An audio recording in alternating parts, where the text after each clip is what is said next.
वहाँ पे हमने मेटेलिक प्रॉपर्टी की डेफिनेशन, मेटल्स के बारे में स्टडी किया, कौन कौन से फैक्टर आते हैं उनके बारे में स्टडी किया। अब हम बात करेंगे नॉन मेटेलिक प्रॉपर्टी। ठीक है, मेटेलिक प्रॉपर्टी का कंसेप्ट कंप्लीट हो चुका।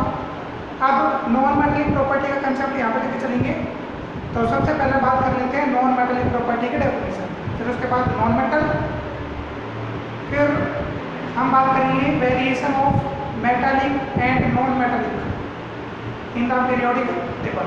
पीरियोडिक टेबल में मेटालिक और नॉन मेटालिक प्रॉपर्टीज का कैसा वेरिएशन होगा कि हम नेक्स्ट पॉइंट में डिस्कस करेंगे। तो सबसे पहले हम बात कर लेते हैं नॉन मेटालिक प्रॉपर्टीज। तो देख भाई, नॉन मेटालिक प्रॉपर्टीज क्या होती है?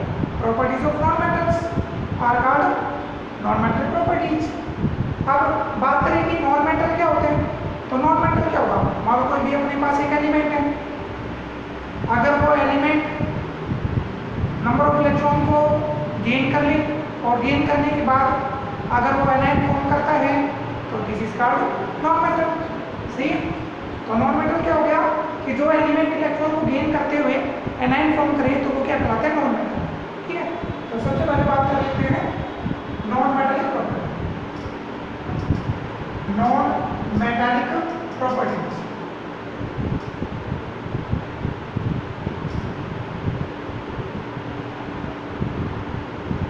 properties of non-metals called non-metallic properties।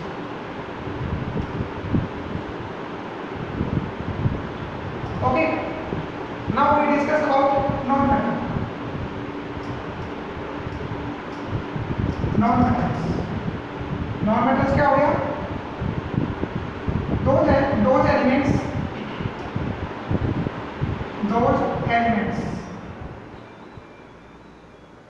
which gain number of electrons and form anion, cationy क्या होना है? anions called non metals. सही है? ऐसे एलिमेंट्स जो नंबर ऑफ इलेक्ट्रॉन्स को गेन करते हैं और गेन करने के बाद एनायन फॉर्म करें तो वो क्या कहते हैं?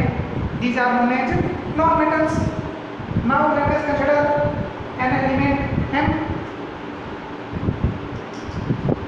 Late us consider an element M, capital M। ठीक है, डेफिनेशन तो समझ आ गई होगी। ऐसे एलिमेंट्स जो नंबर ऑफ इलेक्ट्रॉन्स को गेन करें और गेन करने के बाद अगर एनायन बनाते हैं तो वो एलिमेंट्स क्या कहलाते हैं? Non metals. ओके, चलो अब हम इस डेफिनेशन को एक जर्नल एग्जांपल के द्वारा समझ लेते हैं। यहाँ पे हमने एग्जांपल लिया, जर्नल एग्जांपल लिया सिंपल, फिर उसके बाद कोई भी एक पर्टिकुलर एलिमेंट ले लेंगे, फिर उसको एक्सप्लेन कर लेंगे। तो चलो यहाँ पे हमने एक एलिमेंट ले लिया capital M। Let us consider an element capital M be the non metal.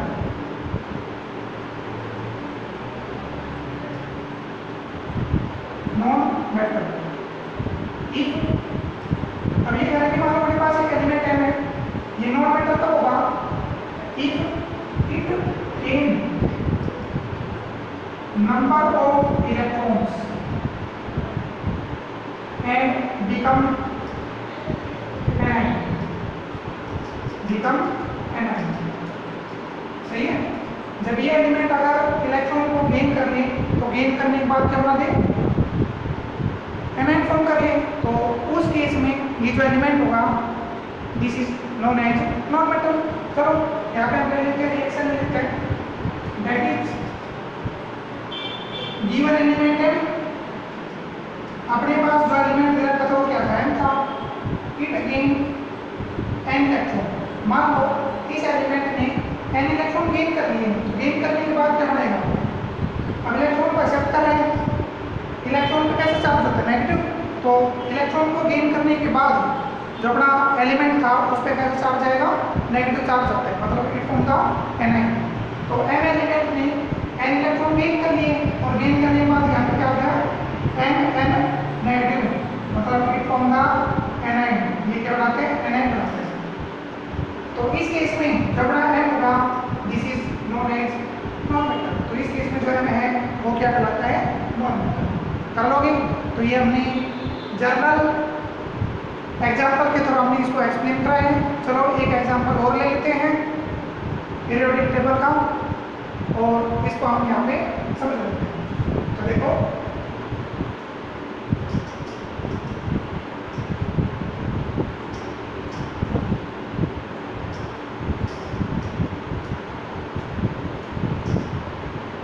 We take an element chlorine. हमने एक एलिमेंट क्लोरीन लिया, क्लोरीन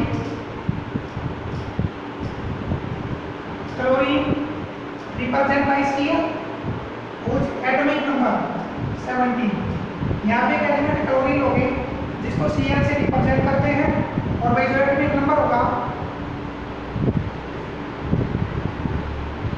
क्लोरीन का वो कितना होता है, 17 होता है। ठीक है, चलो now we discuss about its electronic configuration.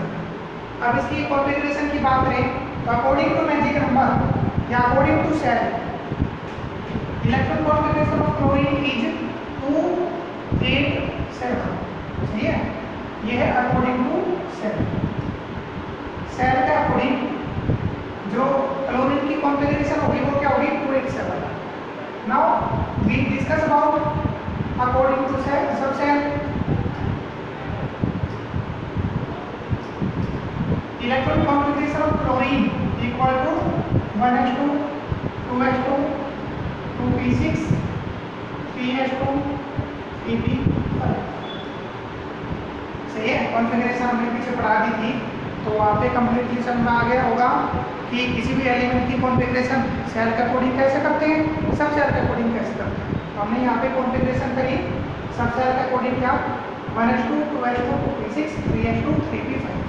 Okay, अच्छा चलो बताओ भाई, वैलेंस इलेक्ट्रॉन की बात करें तो क्लोरीन में वैलेंस इलेक्ट्रॉन कितने हैं, 7। ठीक है, वैलेंस इलेक्ट्रॉन कितना होंगे, 7। यहाँ पे देखो सेल नंबर कौन सा है, ये थर्ड सेल, ये अपना पहला सेल, ये दूसरा सेल और ये तीसरा सेल। तो यहाँ पे जो अपना आउटर सेल होगा वो कौन सा होगा, थर्ड।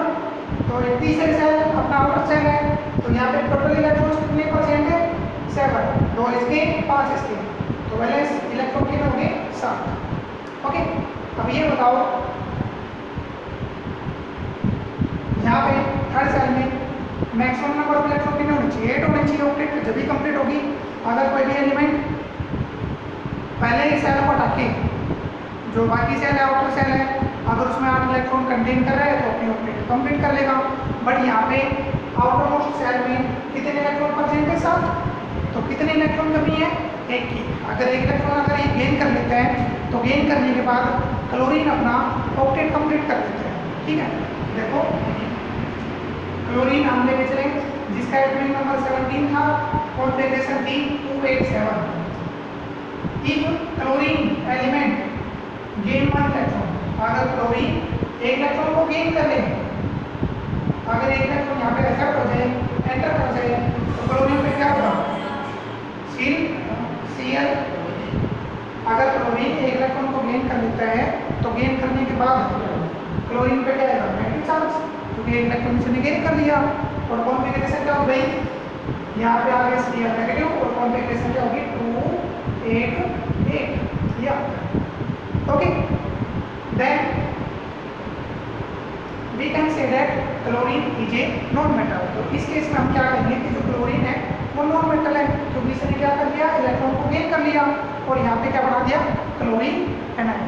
ठीक है, कर लो भाई, और भी बहुत एग्जाम्पल है, कर सकते हो। तो यहाँ पे हमने नॉन मेटल के डेफिनेशन को एक्सप्लेन किया, कुछ एग्जाम्पल यहाँ पे हमने लिए। ओके, चलो एक यहाँ पे छोटा सा पॉइंट आएगा। पिछले लेक्चर में हमने मेटालिक प्रॉपर्टी पढ़ी थी, तो सिंपल ये कह सकते हो कि जो मेटालिक प्रॉपर्टी है वो नॉन मेटालिक प्रॉपर्टी के रेसिप्रोकल है। ठीक है, आपस में अपोजिट होते हैं। अगर मेटालिक प्रॉपर्टी बढ़ेगी तो नॉन मेटालिक प्रॉपर्टी कम होती है। समझ में आ गया? मेटालिक और नॉन मेटालिक प्रॉपर्टीज एक दूसरे के रेसिप्रोकल होती है।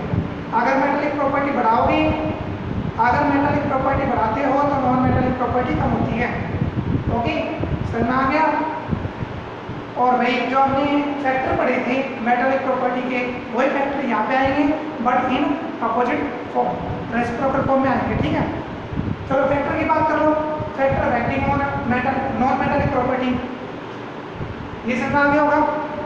तो देखो भाई हम डिटेल से नहीं बताएंगे इसके फैक्टर को, क्योंकि हमने मेटालिक प्रॉपर्टी में कंप्लीटली फैक्टर को एक्सप्लेन करा था, तो वही कंसेप्ट यहाँ पे लगाओगे। ठीक है, अभी हमने कहा है कि जो मेटालिक प्रॉपर्टी है वो रेसिप्रोकल है किसके, नॉन मेटालिक प्रॉपर्टी, एक दूसरे के रेसिप्रोकल होते हैं। अगर एक बार बढ़ेगी, मतलब मान लो मेटालिक प्रॉपर्टी बढ़ रही है तो नॉन मेटालिक प्रॉपर्टी कम होगी, अगर नॉन मेटालिक प्रॉपर्टी बढ़ेगी तो मेटालिक प्रॉपर्टी कम होती है। ओके, तो देखो अगला पॉइंट है फैक्टर्स अफेक्टिंग और non metallic property, non metallic property.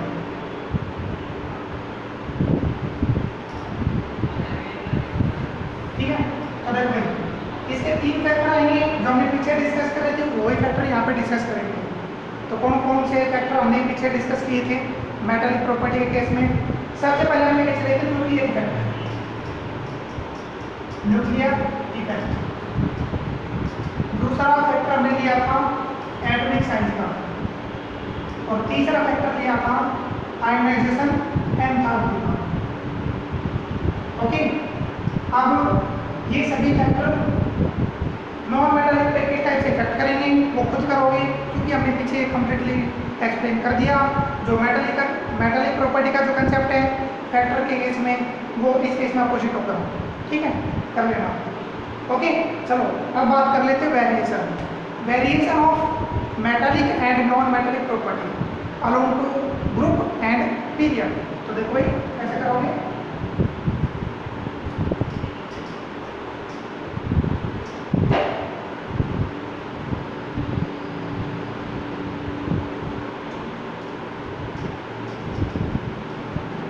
Variation of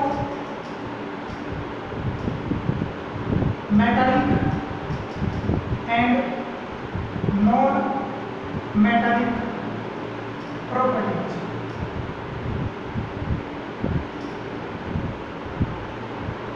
in periodic table,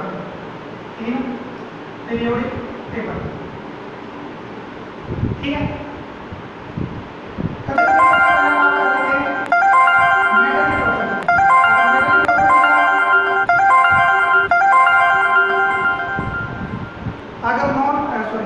अगर मेटालिक प्रॉपर्टी का वेरिएशन में आ गया तो नॉन मेटालिक का आप खुद कर सकते हो।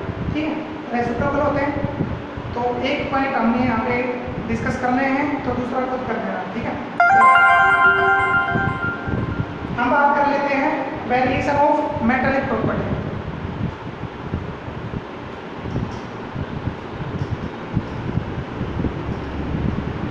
Variation of metallic properties.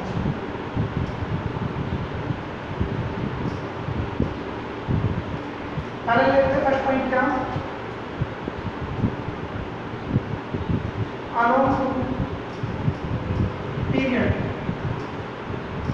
along to period means left to right। ठीक है, यहाँ पे केवल स्टेटमेंट एक्सप्लेन करेंगे, इसका जो रीजन होगा वो आप खुद करोगे, क्योंकि फैक्टर हमने पीछे डिस्कस कर दिया था। अगर फैक्टर समझ में आ गया तो इस वेरिएशन को आप इजीली एक्सप्लेन कर सकते हो। तो यहाँ पे हम केवल स्टेटमेंट को एक्सप्लेन करेंगे कि किस टाइप से लेफ्ट टू राइट जाने पे मेटालिक प्रॉपर्टी का क्या चेंजमेंट होगा, वो यहाँ पे स्टडी करेंगे। ठीक है, इसका रीजन खुद एक्सप्लेन करना। तो देखो पहले बात करें लेफ्ट टू राइट, तो क्या होगा, देखो all moving left to right, all moving left to right in the periodic table, metallic property will be decrease. ठीक है, क्यों डिक्रीज होगी पता होगा, चलो बता देते हैं। कंप्लीट एक्सप्लेनेशन खुद करोगे। इसका जो मेन पॉइंट है रीजन वो देख लो। ये कह रहा है कि जैसे हम लेफ्ट टू राइट जाते हैं तो लेफ्ट टू राइट जाने पे जो मेटालिक प्रॉपर्टी होती है वो डिक्रीज होना स्टार्ट कर देती है। क्यों? Due to decrease the atomic size. हमें पता है कि जैसे आप जैसे आप लेफ्ट टू राइट जाओगे पीरियोडिक टेबल में तो एटॉमिक साइज क्या होता है? डिक्रीज होगा। अब एटॉमिक साइज डिक्रीज होना स्टार्ट करेगा जब हम पीरियोडिक टेबल में लेफ्ट टू राइट जाते हैं। अब एटॉमिक साइज डिक्रीज हो रहे हैं, इट मीन्स मेटालिक प्रॉपर्टी भी डिक्रीज होगी। ओके, क्योंकि हमें पता है कि जो मेटालिक प्रॉपर्टी है वो एटॉमिक साइज पे डायरेक्ट डिपेंड करता है। ठीक है, समझ आ गया? जो मेटालिक प्रॉपर्टी है वो एटॉमिक साइज पे डायरेक्ट डिपेंड करेगी। अगर एटॉमिक साइज बढ़ेगा तो मेटालिक प्रॉपर्टी बढ़ती है, अगर एटॉमिक साइज कम होगा तो मेटालिक प्रॉपर्टी भी कम होगी। ठीक है, तो क्या बताया? On moving left to right, on moving left to right in periodic table metallic properties will be decreased due to reason क्या होगी? This is due to decrease the atomic size on moving left to right। सही है, left to right जाने का atomic size क्या होता है? Decrease होते हैं। अब एटॉमिक साइज डिक्रीज होगा तो मेटालिक प्रॉपर्टी भी डिक्रीज होती है। तो यहाँ पे फाइंड कर लो क्या? Metallic property direct depend on atomic size. वैसे तो हमें बताना नहीं था पर बता दिया रीजन, तो कर सकते हो। ठीक है, कर लोगे? आगे चलो अब बात कर लेते हैं अलोंग टू ग्रुप। जब हम टॉप से बॉटम जाते हैं पीरियोडिक टेबल में, ग्रुप के अलोंग मूव करते हैं तो भाई जो मेटालिक प्रॉपर्टी होती है वो इंक्रीज होना स्टार्ट कर देती है। क्या होता है?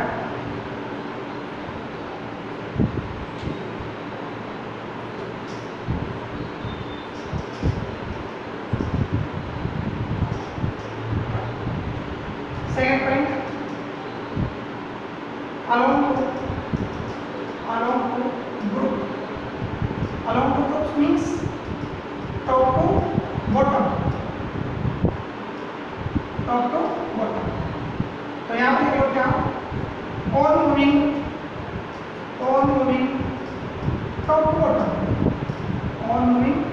Top to bottom in the table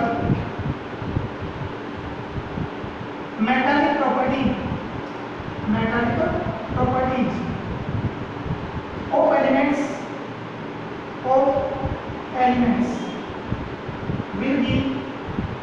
will be increased due to reason कर लेना, यहाँ पे रीजन का पता लेना, due to increase the atomic size. सही है, टॉप से बॉटम जाने में जो एटॉमिक साइज होते हैं वो बढ़ते हैं। अब एटॉमिक साइज बढ़ेगा इट मीन्स मेटालिक प्रॉपर्टी भी बढ़ती है। ओके, तो ये हमने वेरिएशन मेटालिक प्रॉपर्टी का पढ़ा along to group and period. चलो अब बात कर लेते हैं नॉन मेटालिक का। इसमें करना क्या है? पहले बताया था कि जो नॉन मेटालिक प्रॉपर्टी है वो मेटालिक प्रॉपर्टी के रेसिप्रोकल है, इन्वर्स है। ठीक है, अगर मेटालिक प्रॉपर्टी बढ़ती है तो नॉन मेटालिक प्रॉपर्टी कम होती है। ठीक है, तो नॉन मेटालिक का जो वेरिएशन होगा, variation of non metallic property along to period and group, वो खुद करोगे। ठीक है, थैंक यू।